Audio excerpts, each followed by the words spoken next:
Therefore, in this chapter 2, we will explain to you in detail why US is the #1 jurisdiction in the world for us to set up digital asset trusts. Not only because its favorable regulatory environment, but also its deep pool of investors, its versatile and innovative channels and strategies for raising money, and publicly market or generally solicit your trust shares or trust units without the burden of, number one, having to go through the protracted and usually expensive process of a traditional IPO, or number two, having to prepare a prospectus for your digital asset trust offerings.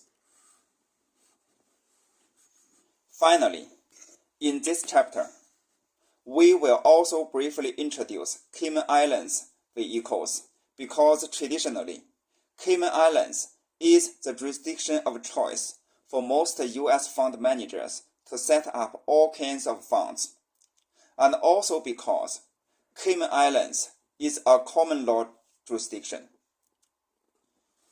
Cayman Island funds could also be listed on the U.S. capital markets and exchanges, thereby providing critical liquidity to the trust investors down the road.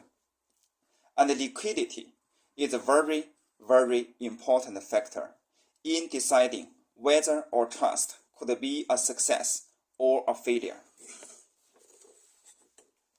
Chapter 3. Marketing and fundraising for digital asset trusts.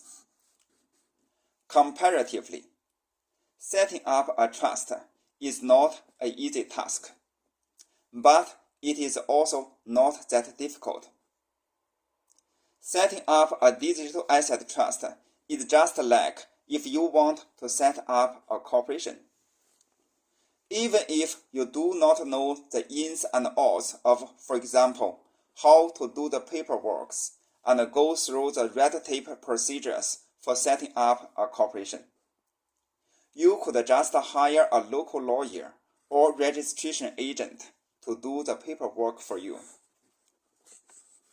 The real question is, we do not set up a trust just for the reason of setting up a company. We set up a company or trust for the purpose of soliciting investors and selling goods and services to make money, and listing the shares and stocks in our company on stock exchanges so that we could sell or transfer our shareholdings in the open market.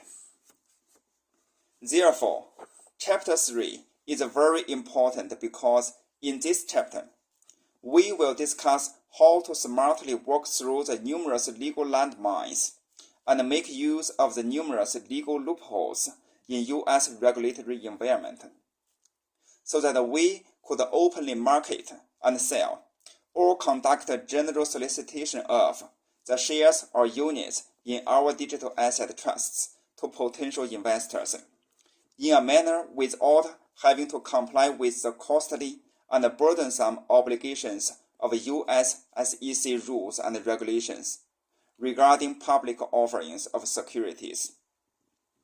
For example, the stringent prospectus requirements, the costly SEC periodical auditing and reporting requirements, etc.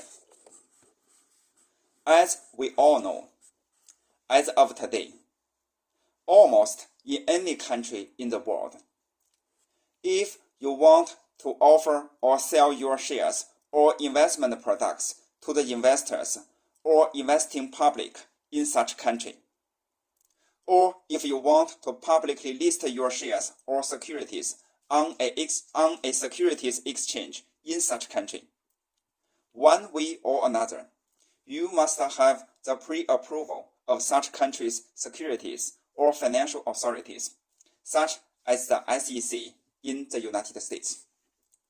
This is a general requirement under almost every country's securities laws and investment-related regulations. And this is also the case in the United States.